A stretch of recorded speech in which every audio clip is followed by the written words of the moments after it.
gravar para eu não esquecer. Agora, gravando.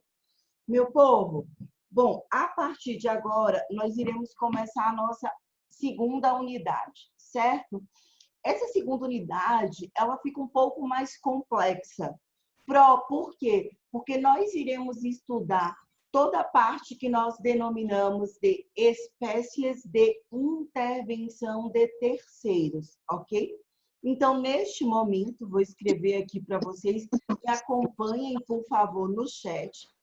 É válido recordar que, o que eu tenho que aprender em teoria geral do processo? O que eu tenho que estudar? Duas coisas basilares que vão acompanhar vocês para o resto da vida acadêmica de vocês, inclusive quando vocês se formarem. O que vocês vão aprender aqui será a base tanto para o processo penal, quanto para o processo do trabalho, quanto para o processo civil, ou seja, toda e qualquer seara do processo.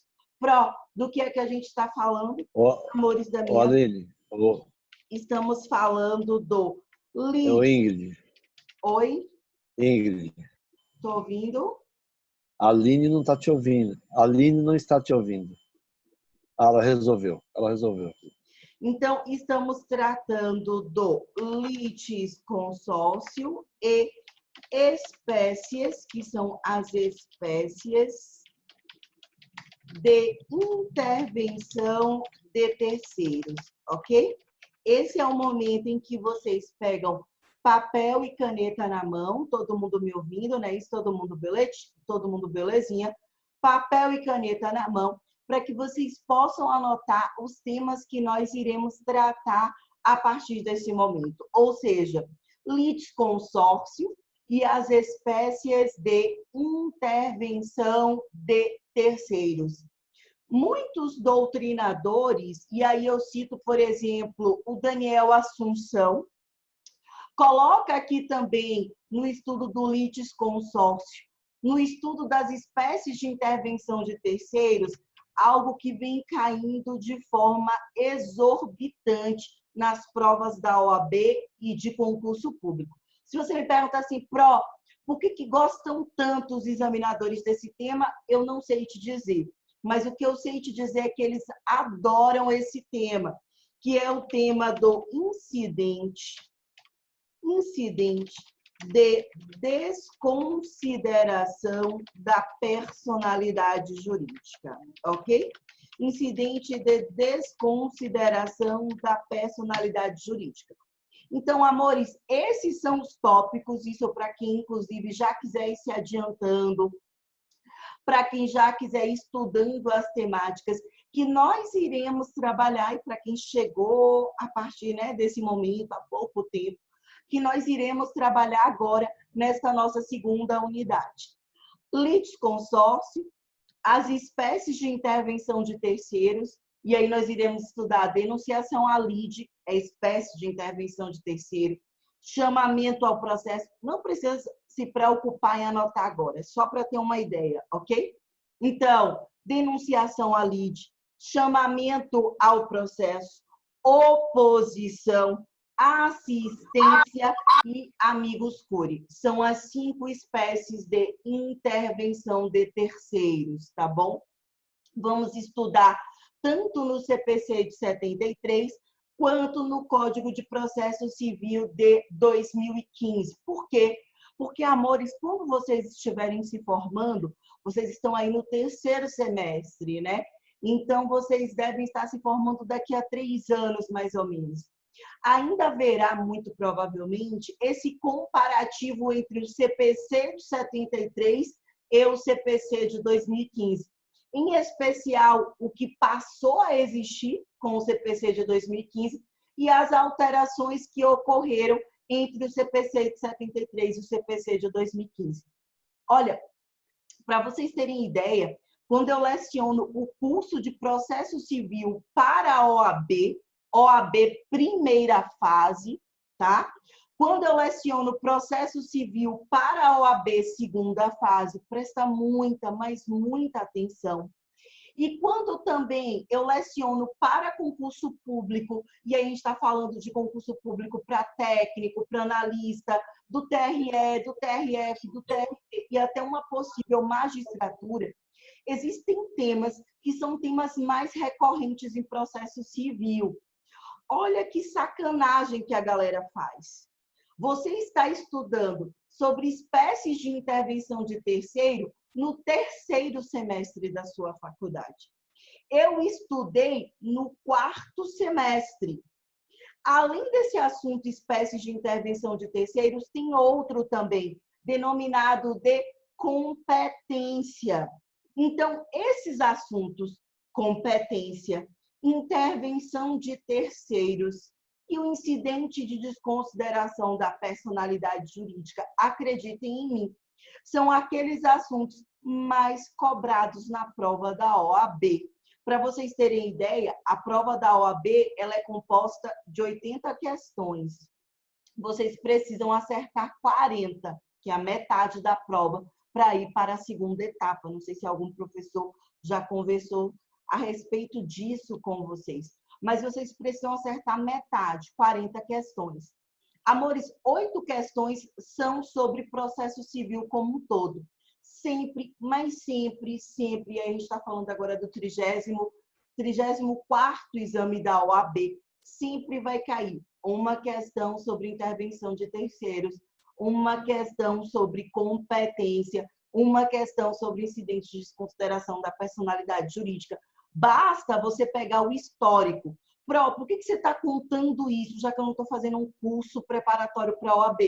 Para que vocês compreendam a importância que tem este assunto hoje, ok? Por isso que é importante vocês compreenderem hoje. Porque se vocês entendem lá na frente, daqui a 3 anos, quando vocês forem fazer uma revisão, vai ficar muito mais tranquilo, ok? Então, amores, olha só. A gente vai começar hoje, pelo litisconsórcio, ok? Então, a gente começa, a partir de agora, pelo litisconsórcio. Eu quero que você pegue o seu papel, a sua caneta aí e coloque do lado. Litisconsórcio. Pronto. A primeira pergunta que você deve estar se fazendo, que porra é litisconsórcio? Um nome tão grande. Amores, eu costumo dizer que o português, ele pode nos ajudar, porque eu quero que você separe litis de consórcio. Me explica.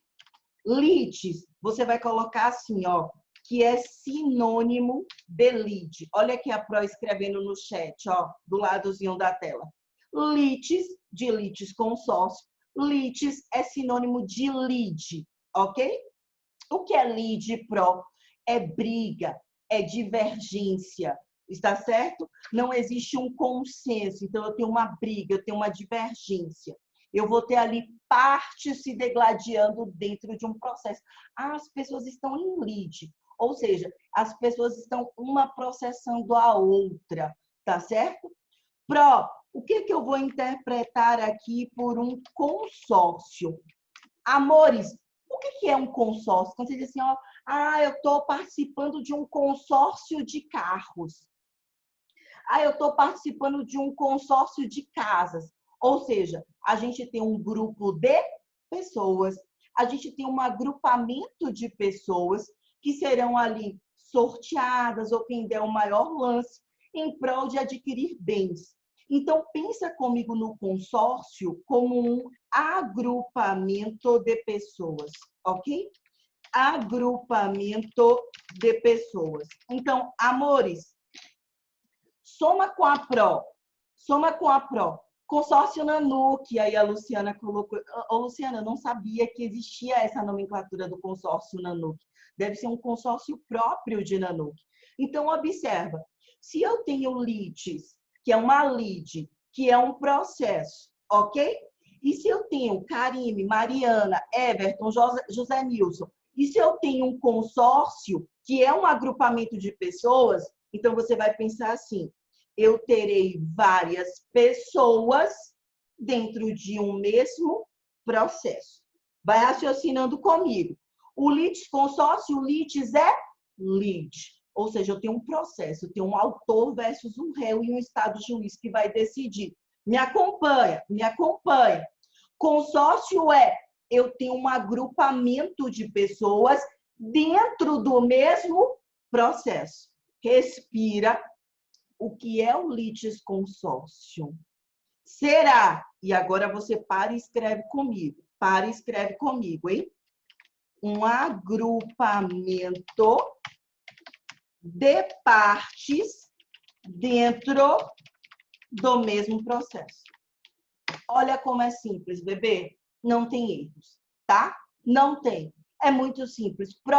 O que é o litisconsórcio? Eu vou ter um agrupamento de partes dentro de um mesmo processo. Mas como assim? Me explica. Explico. Karine, a gente sempre estudou o processo como? De forma linear. Lembra? Um autor, aquele que pede, um réu, José Nilson, contra quem é pedido, e a figurinha lá em cima, o estado juiz, que é aquele que vai dizer o direito no caso concreto. O que muda aqui? Nada. A única coisa é, ou eu vou ter mais de uma parte autora, continue comigo, ou mais de uma parte ré. Beleza?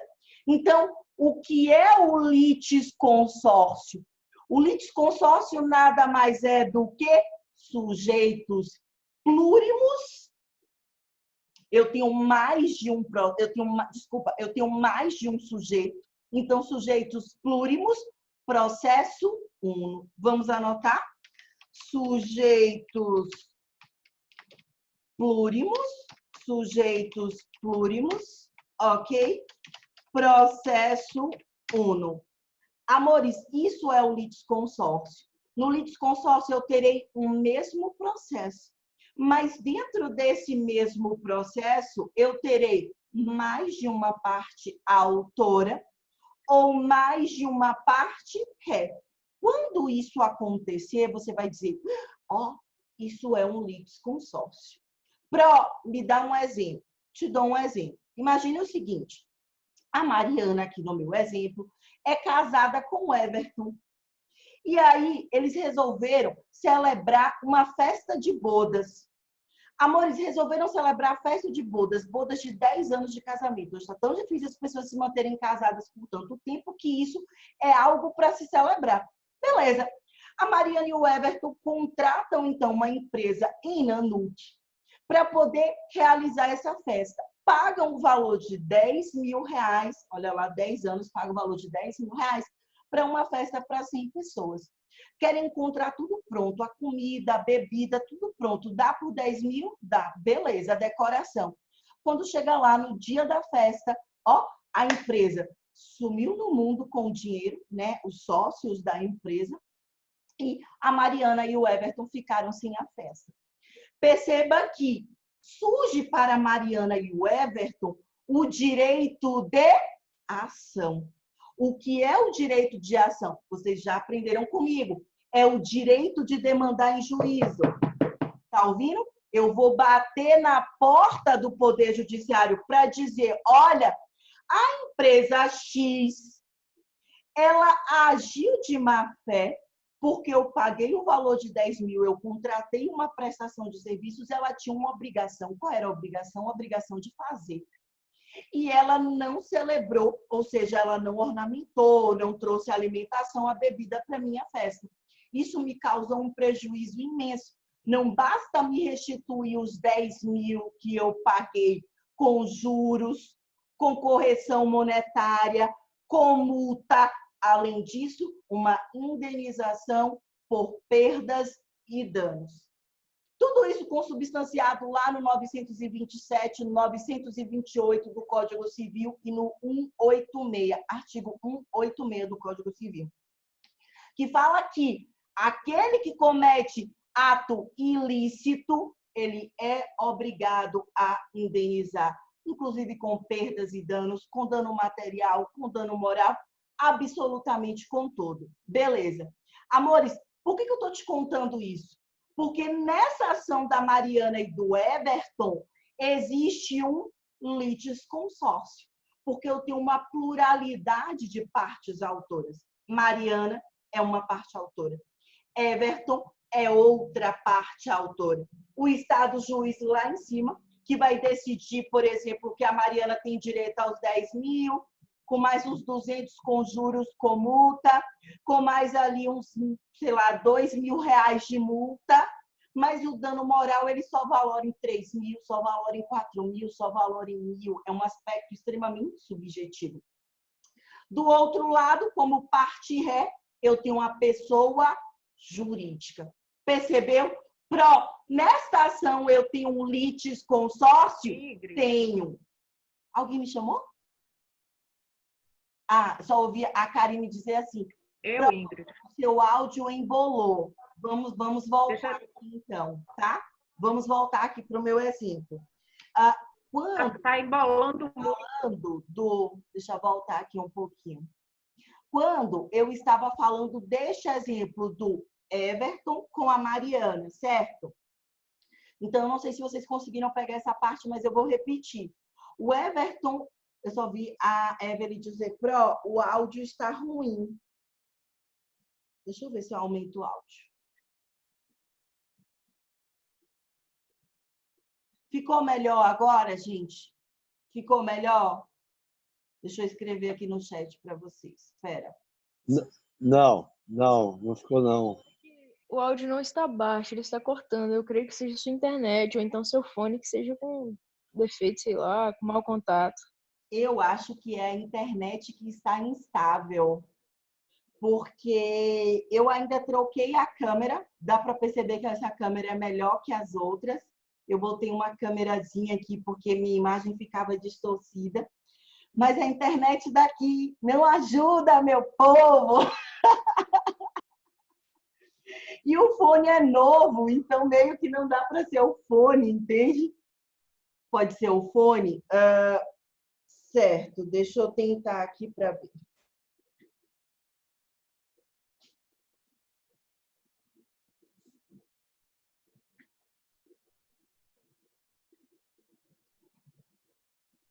Gente, vocês estão me ouvindo agora?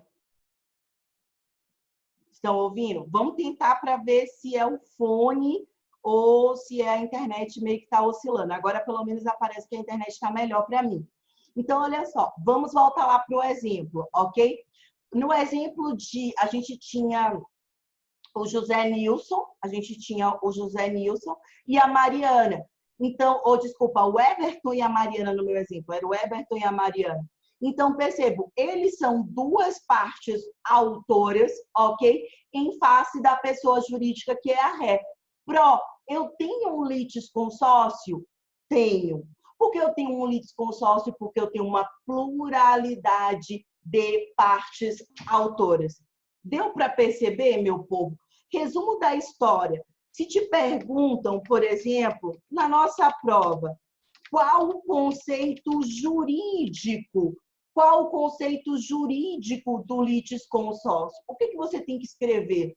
Como conceito jurídico do litisconsórcio, e aí eu quero que você escreva exatamente isso, o conceito trata-se da possibilidade de dois ou mais litigantes figurarem em um ou em ambos os polos da relação processual. Explica isso. Explico. Escrevi aqui, possibilidade de dois ou mais litigantes figurarem em um ou em ambos os polos da relação processual. Como assim? Olha só. Eu posso ter, bebê, um litisconsórcio ativo. O que é o litisconsórcio ativo? Quando eu tenho mais de uma parte autora. Percebeu? Eu tenho uma pluralidade em um dos polos. Ou eu posso ter o litisconsórcio passivo. O que é o litisconsórcio passivo?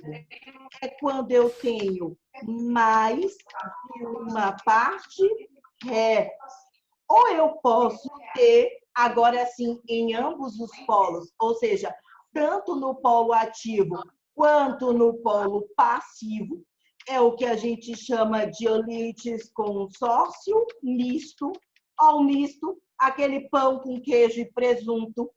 É quando eu tenho mais de uma parte autora e mais de uma parte ré. Ou seja, pensa comigo, eu tenho tanto no polo ativo quanto no polo passivo. Aí você vira para mim e diz assim, poxa, mas para que eu tenho que me preocupar com isso? Por que eu tenho que saber se no processo só tem uma parte, se no processo tem duas partes, se são duas autoras, duas rés, 3, 4? Porque, amores, quando vocês forem advogar, ou como membros do Ministério Público, pensando inclusive em uma ação individual, em uma ação coletiva, em uma ação plurima, ou como defensores públicos, ou como juízes para saber quando repartir os processos, vocês precisam entender que existe uma finalidade. Ok. Qual é a finalidade do litisconsórcio? Por que eu vou colocar 2, 3 pessoas como parte autora ou 2 ou 3 pessoas como parte ré dentro de um mesmo processo? Amores, por 3 motivos. Ou seja, existe o litisconsórcio dentro do processo por 3 motivos. Presta atenção com a finalidade. Minha primeira finalidade é, não tenham dúvidas, a gente está falando da segurança jurídica, ok? Saiu até aqui, a Pro escreveu só consertar ali o jurídica. A primeira finalidade, o primeiro motivo é o da segurança jurídica. Amores, presta atenção. Eu não vou ter mais de um juiz, decidindo o processo, ok? Eu não vou ter mais de um juiz decidindo o processo. Mas o que acontece? Imagine o seguinte, eu viro lá para o pessoal e digo, ó, Karine, essa maquininha é minha. Aí a Bianca diz assim, não, Pro, essa maquininha é minha. A gente vai para aquele velho jargão, aquela velha história. De quem é a maquininha? É da Ingrid ou é da Bianca? Ah, é do quem o juiz, o magistrado, o juiz de direito, José Nilson, decidir que é. Se ele decidir que é da Ingrid, vai ser da Ingrid. Se ele decidir que é da Bianca, vai ser da Bianca. Só que aí, amores, aparece o Alisson. O Alisson vai perante outro juiz, que é o Vambert, e diz assim, ó, tá vendo lá aquela maquininha que a Ingrid está discutindo com a Bianca? Deixa eu te contar, meu brother. A maquininha lá que o doutor José Nilson tá para decidir não é nem da Ingrid nem da Bianca. Na verdade, a maquininha aqui, o Alisson se degladiando, brigando perante o Vambert. Para evitar que isso aconteça, o Alisson e a Aline vão ingressar neste mesmo processo e vai formar um litisconsórcio. Para evitar o quê? Que eu tenha decisões diversas, distintas, porque senão embola o meio de campo. Imagina que José Nilson diz, rapaz, essa maquininha aí, a nota fiscal está em nome da Ingrid, então vai ficar com a Ingrid. Imagina que o Vambert, como magistrado lá no processo da Aline, diz assim, ah, mas ó, a Aline tem foto, tem prova documental, tem o número da série. A Ingrid só comprou, a nota fiscal foi em nome dela, mas, na verdade, a posse sempre foi da Aline. Amores, Vambert manda que Ingrid entregue para a Aline. José Nilson, que é juiz de direito, manda ficar com Ingrid. E aí? Percebeu? E aí agora? O que vai acontecer? Então, justamente para evitar que hajam decisões conflitando, um juiz manda, o outro juiz manda, o outro juiz manda, e você não sabe qual juiz você vai acatar, é que você bota todo mundo no mesmo processo. Por que colocar todo mundo no mesmo processo? Porque aí o juiz vai ter que dizer se é da Ingrid, se é da Bianca, se é da Aline ou se é do Alisson. Então, eu quero que vocês coloquem na cabeça de vocês que formar um litisconsórcio tem um objetivo, não é um acaso. Não é porque eu quero, não é porque você quer ficar junto da Bianca. O Manuel é o melhor amigo da Bianca, resolveu ingressar com um processo com a Bianca. Não existe isso.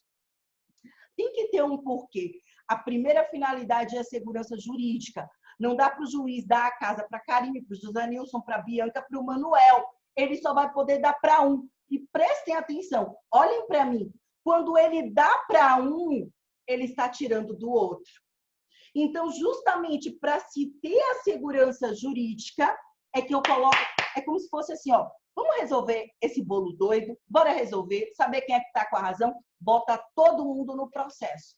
Percebeu? Essa é a ideia do litisconsórcio. Vamos fazer o seguinte, tem 4 mães ou 4 pais dizendo que são os pais, que são as mães. Espera aí, quem é que é pai, quem é que é mãe nessa zorra? Bota todo mundo dentro do mesmo processo. Vamos fazer exame de DNA.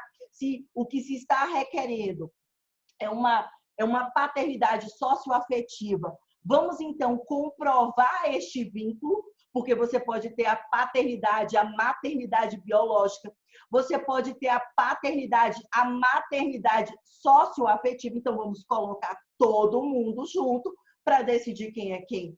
Beleza, meu povo? Tranquilo? Massa. Amores, a segunda finalidade, o segundo motivo, além da segurança jurídica, não tenham dúvidas que se trata da economia processual, beleza? Anotem para mim, por favor. A gente está falando da economia processual. Amores, mover um processo, isso para quem já está estagiando perante um escritório de advocacia, perante o Poder Judiciário, em uma vara de família, em uma vara criminal. Não tenham dúvidas que sabem que mover um processo não é de graça, bebê. Não é de graça. Para mover um processo, você paga algo chamado de custas. Olha aqui no chatzinho do lado. Custas processuais. Portanto, no momento em que eu coloco todo mundo dentro do mesmo processo, o fato de que, presta atenção, eu tenha um litigante, 2 ou 1000 litigantes, isso não aumenta as custas do processo. Percebeu? Por que não, minha pró? Porque o que aumenta ou diminui quanto você paga de custas processuais é o valor da causa. Então, é pelo valor atribuído à causa, ok?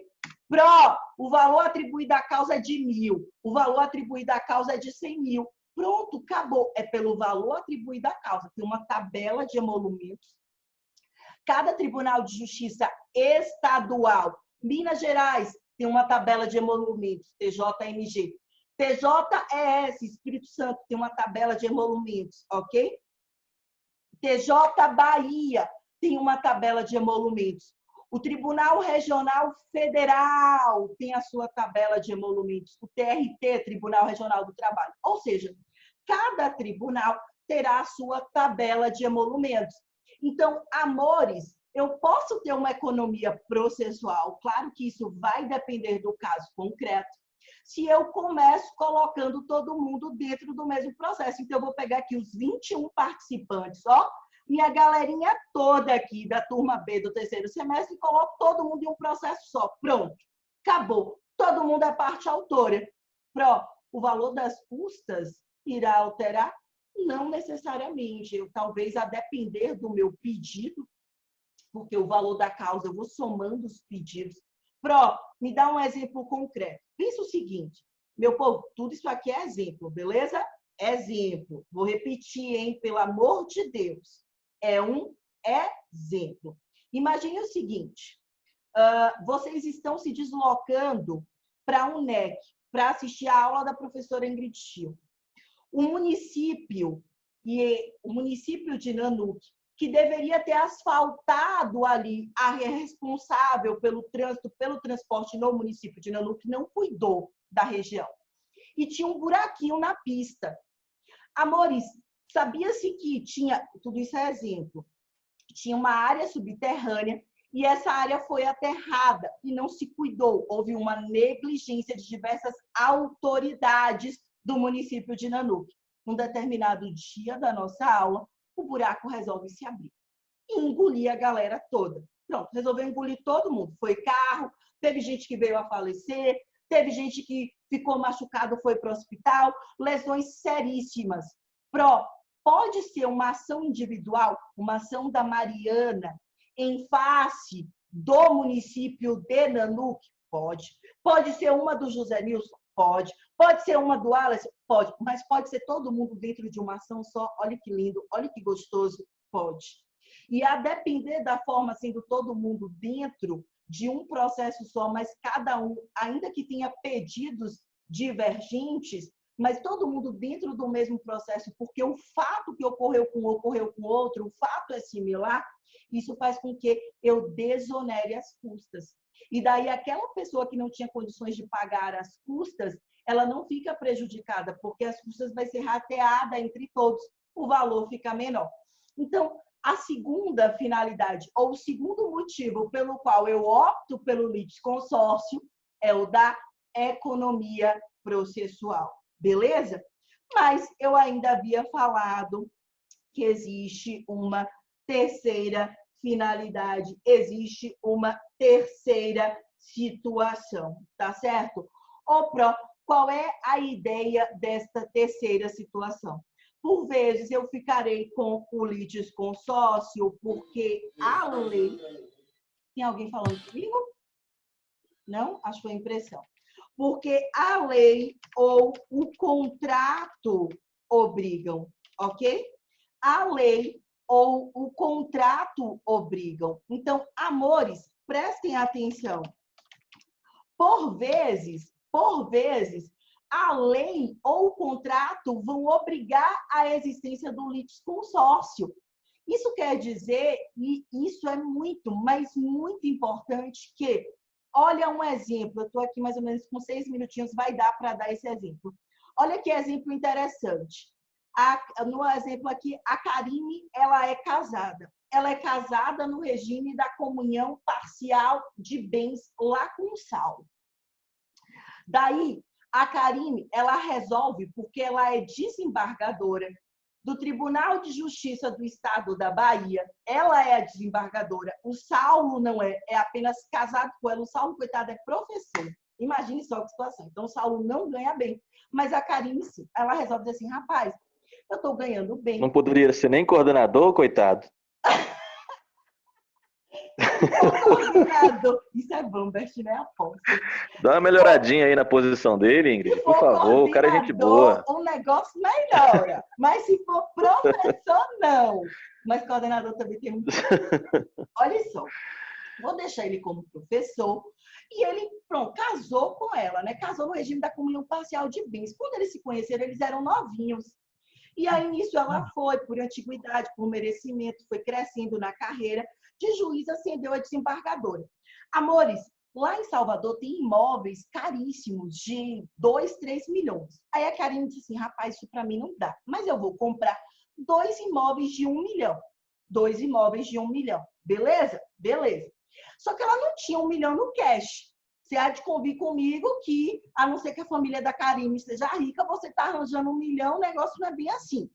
A bem da verdade, ela tinha 300 mil para dar entrada em um e 300 mil para dar entrada em outro.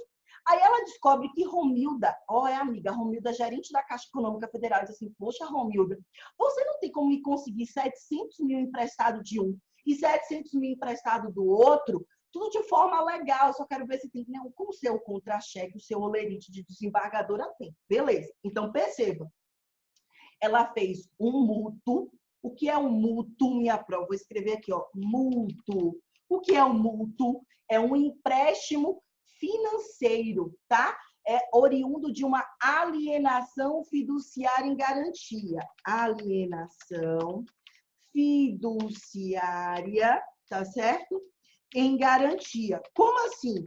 Como ela não tinha o dinheiro todo, 100% ela teve que tomar emprestado do banco, os 700 mil. Ela vai pagar isso no decurso dos anos, 5, 10 anos, com juros. E qual a garantia que o banco que a Romilda representa tem? Se ela não pagar, olha que gostoso, ela perde tudo que ela pagou, já foi para o banco, e o banco ainda toma o imóvel. Nem queria. O banco ainda toma o carro de volta. Ele leva para asta, para leilão público. Ou seja, quem se ferra aí é a Karine, que já pagou, perdeu o que pagou, fica com o nome sujo, protestado e ainda perde o bem. Por quê? Porque na alienação fiduciária em garantia, o carro não é seu, bebê. O imóvel não é meu. O carro é seu e do banco. O imóvel é meu e do banco, até que a gente termine de pagar. Beleza. Amores, a desembargadora se encrencou. Por que se encrencou? Ela acabou comprando, resolveu decorar o apartamento é caro, a decoração é mais cara ainda, e não pagou as parcelas lá do empreendimento Le Parque em Salvador. O que é que o banco faz? O banco executa. O que é execução? É a cobrança. Você não me pagou, eu vou te obrigar a pagar. Como é que eu te obrigo a pagar? Eu te obrigo a pagar fazendo essa execução, que é uma execução extrajudicial, como a gente está falando de um bem imóvel, que corre no cartório de registro de imóveis. Olha que gostoso. Está nessa lei aqui, ó. Lei 9.514 de 1997. Muita gente faz uso, mas desconhece a lei da alienação fiduciária em garantia. E aí, observe, o banco, sem ter que mover um processo judicial, é um processo extrajudicial, que passa apenas pelo cartório de registro de imóveis em Salvador. Ele basta citar Karine, tá certo? E o marido da Karine, e se eles não purgarem o débito, o que é purgar? É pagar. Se eles não pagarem a mora, o banco consolida a propriedade e leva para a asta pública. Amores, qual foi a sorte de Karine? Pense que gostoso. O advogado do banco citou Karine, citou, mandou o oficial ir lá. Mas ele não se preocupou que o estado civil de Karine era casada. E não citou, por sua vez, o marido de Karine. Não vai dar tempo de terminar de contar, porque tem menos de um minuto. Vou ter que encerrar esta e volto com o final da história. Beleza, meu povo? Me aguardem aí que eu já volto. 10 minutinhos, tomar uma água e ir no banheiro que eu já volto.